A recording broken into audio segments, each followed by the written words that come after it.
শুক্রবার রাতে Eden গার্ডেন্সে Kolkata night রাইডার্সের বিপক্ষে ৮ উইকেটের বড় জয় পেয়েছে পাঞ্জাব কিংস।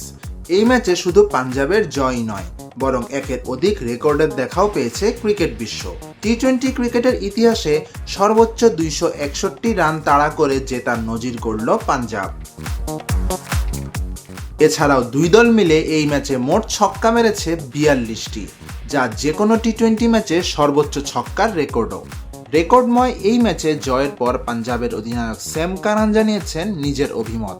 দলের এই জয়ে বেশ আনন্দিত তিনি। তবে এছাড়াও পুরস্কার বিতরণের মঞ্চে তিনি বললেন অবাক করা কিছু কথাও। ক্রিকেট এখন বেসবলে পরিণত হচ্ছে, তাই না? এমনটাই বলে বসলেন স্যাম। তবে তার এই কথাটার সঙ্গে বাস্তবতার মিল রয়েছে বটে।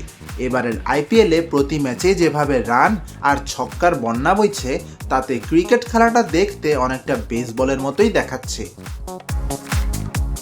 তিনি আরও বলেন, ব্যাপারটা অবিশ্বাস্য ছিল। এই 2 পয়েন্ট পেয়ে সত্যি আমরা আনন্দিত। এমন ম্যাচের তুলনা চলে না। কিন্তু গুরুত্বপূর্ণ ব্যাপার হলো কয়েকটি সপ্তাহ বাজে গিয়েছে আমাদের। এরপরও আমরা হাল ছাড়িনি। ম্যাচের স্কোর ভুলে যান। মূলত এই জয়টা আমাদের প্রাপ্য ছিল। এবারের আসরে ব্যাটাররা এত আক্রমণাত্মক ও বিধ্বংসী কিভাবে হয়ে উঠেছেন, এই প্রশ্নের জবাবে কারান বলেন, আমার মনে হয় খেলোয়াড়রা যেভাবে অনুশীলন করে তাতে তারা দীর্ঘ সময় ধরে বল মারতে পারে। এটা সম্ভবত আত্মবিশ্বাস থেকেই আসে।